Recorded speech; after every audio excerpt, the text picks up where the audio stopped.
Assalamu alaikum everyone. I hope you all are fine. The topic which I am going to discuss today is actually acid base disorder.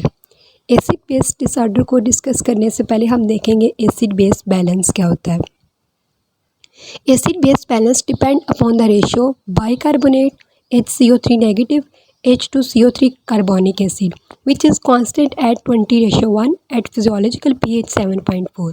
Basically हमारी body में जो acid base balance है वो depend करता है bicarbonate and carbonic acid की ratio पे, जो कि कांस्टेंट होती है 20:1 पे और फिजियोलॉजिकल पीएच होती है उसकी 7.4।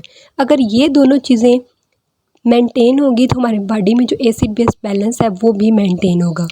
Any alteration produce in the ratio between carbonic acid and bicarbonate result in an acid base imbalance. अगर कार्बोनिक एसिड एंड बाइकार्बोनेट की रेशियो में कोई भी अल्ट्रेशन होगी तो as a result acid base imbalance हो जाएगा और उसके रिज़ल्ट में हमारे पास जो कंडीशन अराइज होगी वो है acidosis and alkalosis. Acid base disorder को डिस्कस करने से पहले हम देखते हैं कि एसिडियोसिस क्या होता है और अल्कलोसिस क्या होता है। एसिडियोसिस में be defined as an abnormal condition cause by accumulation of excess acid in the body. जैसा कि आप सबको पता है एसिडियोसिस एसिड से निकला है। एसिडियोसिस एक ऐसी एबनॉर्मल कंडीशन है जो किसकी वजह से होती है, अगर हमारी बॉडी में एसिड की अकोमुलेशन एक्सेस हो जाती है, एक्सेस अमाउंट में एसिड अकोमुलेट हो जाता है तो उसकी वजह से जो कंडीशन अराइज होगी वो होगी एसिडियोसिस।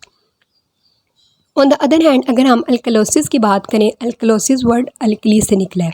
Alkalosis is an abnormal condition cause by accumulation of excess alkali in the body.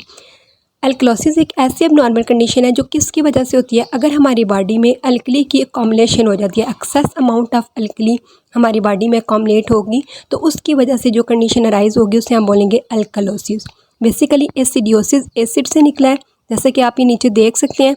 एसिडियोसिस में क्या होगा, H पॉजिटिव की कंसनट्रेशन ज़्यादा होगी और इन केस ऑफ अल्कलोसिस में क्या होगा, हाइड्रोक्सिल ग्रुप यानी कि OH नेगेटिव की कंसनट्रेशन इन होगी। नेक्स्ट आ जाता है हमारे पास pH scale. Basically pH change have dramatic effect on normal cell function. हमारी बॉडी में पीएच का मेंटेन रहना बहुत ज़रूरी होता है। जो नॉर्मल पीएच होती है वो 7.4 होती है। अगर पीएच 7.4 से बिलो हो जाती है तो जो कंडीशन अराइज होगी वो होगी एसिडियोसिस। अगर पीएच 7.4 से अबव हो जाएगी तो जो कंडीशन अराइज होगी उसे हम बोलेंगे अल्कलोसिस। बेसिकली पीएच का मेंटेन होना बहुत ज़रूरी होता है। अगर पीएच मेंटेन नहीं होगी तो जो हमारी बॉडी में जो हमारी बॉडी फंक्शन करती है प्रॉपर वो प्रॉपरली परफॉर्म नहीं होगा। जैसे कि अगर पीएच चेंज हो जाती है तो उससे क्या होता है कि मसल सेल और नर्व सेल की एक्साइटेबिलिटी चेंज हो जाएगी।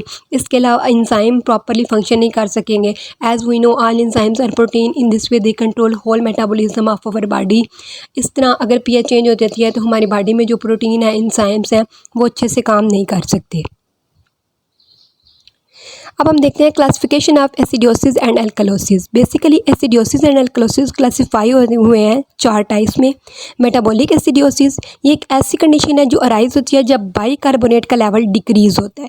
जब बाइकार्बोनेट की कंसनट्रेशन बॉडी में डिक्रीज होती है तो जो कंडीशन अराइज है वो हमारे पास होती है मेटाबॉलिक एसिडियोसिस।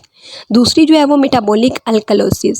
ये किस वजह से अराइज होती है, जब हमारे पास बाइकार्बोनेट की कंसनट्रेशन इंक्रीज हो जाती है।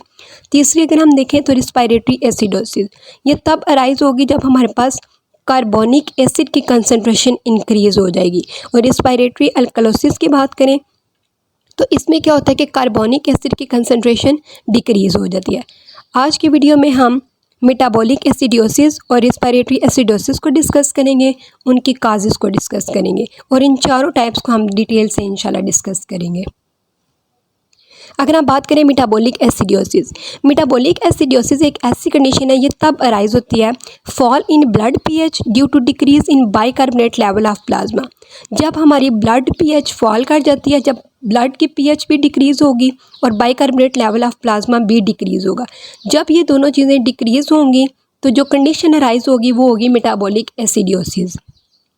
बेसिकली इसमें क्या होता है, अब हम ये देखेंगे कि बाइकार्बोनेट का लेवल किस वजह से डिक्रीज़ होता है, क्या रीजंस हैं, वो क्या कंडीशन है, वो क्या वजह है जिसकी वजह से बाइकार्बोनेट का लेवल डिक्रीज़ हो रहा है, क्योंकि ये तो हमें पता चल गया कि मेटाबॉलिक एसिडोसिस क्यों अराइज हुई है जब बाइकार्बोनेट का लेवल डिक्रीज़ हुआ है।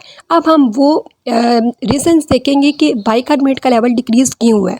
जो पहली रीज़न है वो ये इंक्रीज प्रोडक्शन ऑफ एसिड। जैसे कि आपको पता है कि जो हमारे पास बाइकार्बोनेट है ना वो एक बेस और अल्कली है, तो जब हमारे पास प्रोडक्शन ऑफ एसिड इंक्रीज़ हो जाएगी, और वो किस कंडीशन में होती है, जब अनकंट्रोल्ड डायबिटीज़ मिलाइटिस या स्टारवेशन की कंडीशन होती है ना पर्सन में, तो क्या होता है ना कि जो एसिड की प्रोडक्शन है वो इंक्रीज़ हो जाती है, और जब एसिड की प्रोडक्शन इंक्रीज़ होगी तो बाइकार्बोनेट का लेवल कम हो जाएगा। ये एक फर्स्ट रीज़न है कि हमारी बॉडी में बाइकार्बोनेट का लेवल डिक्रीज़ क्यों होता है। अगर हम इसकी दूसरी रीज़न देखें तो एक्सेसिव लॉस ऑफ बाइकार्बोनेट। अगर हम जब हमारी बॉडी से बाइकार्बोनेट एक्सेसिव अमाउंट में लॉस होगा तो ऑब्वियसली बाइकार्बोनेट का लेवल हमारी बॉडी में डिक्रीज़ हो जाएगा। नेक्स्ट हम देखते हैं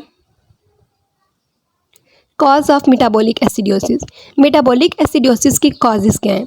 metabolic acidosis occur due to decrease in bicarbonate. जैसे कि हमें पता है कि ये तो हमने पढ़ लिया कि मेटाबॉलिक एसिडोसिस क्यों होता है, क्योंकि बाइकार्बोनेट का लेवल डिक्रीज़ हो जाता है। अब क्या रीज़न है किस वजह से बाइकार्बोनेट का लेवल डिक्रीज़ होता है, तो वो हम देखते हैं। सबसे पहले हमारे पास है डायबिटीज़ मिलाइटिस। अब इसमें इस कंडीशन में क्या होता है ना कि कीटो बॉडी की फॉर्मेशन हो जाती है बॉडी के अंदर, और कीटो बॉडीज़ बेसिकली क्या होती है ना कि वो एसिडिक नेचर की होती हैं। जब उनकी फॉर्मेशन होती है वो एसिडिक नेचर की होती हैं तो बॉडी में एसिड की कंसनट्रेशन इंक्रीज़ होती है, जिसकी वजह से बाइकार्बोनेट का लेवल कम होता है और हमारी बॉडी में मेटाबॉलिक एसिडोसिस की कंडीशन अराइज हो जाती है। अगर हम इसकी दूसरी काज देखें तो वो रीनल फेलियर है। रीनल फेलियर में क्या होता है कि kidney are incapable of excreting acid load. Kidney acid का लोड एक्सक्रीट नहीं कर सकती, उसमें ये कैपेसिटी ख़त्म हो जाती है कि वो एसिड को अपने अंदर से एक्सक्रीट करे। तो इस तरह क्या होता है कि एसिड की जो कंसनट्रेशन है इंक्रीज़ हो जाएगी और बाइकार्बोनेट का लेवल कम हो जाएगा। और थर्ड इसकी जो काज है वो हमारे पास है लैक्टिक एसिडोसिस। लैक्टिक एसिड, जैसे कि हमें पता है कि लैक्टिक एसिड एक एसिड है, तो एसिड की प्रोडक्शन होगी तो बाइकार्बोनेट का लेवल डिक्रीज़ हो जाएगा। ये हमने देखा मेटाबॉलिक एसिडोसिस के बारे में। इसमें हमने मेटाबॉलिक एसिडोसिस की डेफिनेशन देखी, फिर हमने देखा कि बाइकार्बोनेट का लेवल किस वजह से डिक्रीज़ होता है, वो हमने रीजंस देखी। उसके बाद हमने देखा कि क्या कॉज है मेटाबॉलिक एसिडोसिस की। नेक्स्ट जो हम देखेंगे वो हमारे पास है respiratory acidosis. Basically respiratory acidosis एक ऐसी कंडीशन है जो किसकी वजह से अराइज होती है, जब हमारे पास कंसनट्रेशन ऑफ कार्बोनिक एसिड जब हमारी बॉडी में इंक्रीज़ होती है तो एज अ रिज़ल्ट जो कंडीशन अराइज होती है उससे हम कहते हैं रिस्पायरेटरी एसिडोसिस। रिस्पायरेटरी एसिडोसिस जो कंडीशन है वो अराइज होगी due to increase in concentration of carbonic acid. An increase in concentration of carbonic acid is due to decrease in alveolar ventilation which lead to retention of carbon dioxide। अब हम ये देखेंगे कि carbonic acid की concentration हमारी body में कैसे increase होती है। डिक्रीज एल्वियोलर वेंटिलेशन में अगर obstruction to respiration, pneumonia and asthma. Basically इस कंडीशन में क्या होता है ना कि जो ब्रीथिंग का प्रोसेस है, जैसे कि हमें बताया रिस्पायरेशन एक प्रोसेस है जिसमें हम क्या करते हैं, ऑक्सीजन को इनहेल करते हैं, कार्बन डाइऑक्साइड को हम एक्सेल करते हैं। लेकिन asthma patient as compare to other person वो उस तरह ब्रीथिंग के प्रोसेस को रेगुलेट नहीं कर सकते। उनमें क्या होता है कि जब वो कार्बन डाइऑक्साइड को एक्सेल करते हैं तो वो उस तरह एक्सेल नहीं कर सकते जैसे कि एक नॉर्मल पर्सन करता है। तो इस तरह क्या होता है ना कि जब वो ज़्यादा से ज़्यादा कार्बन डाइऑक्साइड को अपनी बॉडी से एक्सेल नहीं कर सकते तो उनके लंग्स में, अस्थमा पेशेंट के लंग्स में कार्बन डाइऑक्साइड की अकोमोलेशन एक्सेस हो जाती है। जब एक्सेस अमाउंट में कार्बन डाइऑक्साइड अकोमोलेट हो जाता है, जब उसकी इंट्रैक्शन वाटर के साथ होती है, कार्बन डाइऑक्साइड की इंट्रैक्शन जब वाटर के साथ होती है तो कार्बोनिक एसिड की फॉर्मेशन हो जाती है। और यही वजह है कि कार्बोनिक एसिड की कंसंट्रेशन इंक्रीज़ हो जाती है अस्थमा पेशेंट के अंदर, और उनमें जो कंडीशन अराइज होती है वो हमारे पास रिस्पायरेटरी एसिडोसिस है।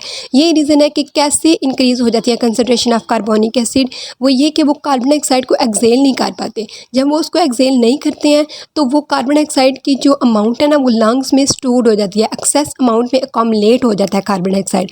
फिर जब उसकी इंट्रैक्शन वाटर के साथ होती है, जब वाटर के साथ कार्बन डाइऑक्साइड मिलता है तो हमारे पास कार्बोनिक एसिड आ जाता है।